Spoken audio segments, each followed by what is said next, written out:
বন্ধুরা এই দেখো, বলো তো এই কৌটোটার মধ্যে কি আছে। চলো দেখাই। একজন আজকে সকালবেলা আমাকে দিয়ে গেছে, আমি ভালোবাসি বলে। এই দেখো দেখো, বলো তো তোমরা এগুলো কি মাছ?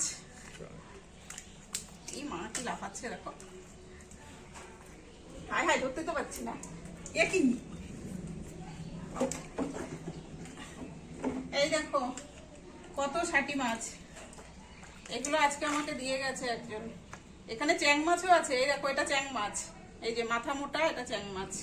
আর এগুলো হচ্ছে ষাটি মাছ, চ্যাং মাছ সব মেশানো আছে। চলো এগুলো দিয়ে তোমাদেরকে একটা রেসিপি করে দেখাবো এর পরের দিন। এখন কেটে নিই। এই দেখো মাছগুলো একদম জ্যান্ত, কিভাবে লাফাচ্ছে। আয় আয়, দেখো কি চলে যাবে ট্রেনে। তো চলো এখন কেটে দিয়ে পরিষ্কার করে নিই, তারপর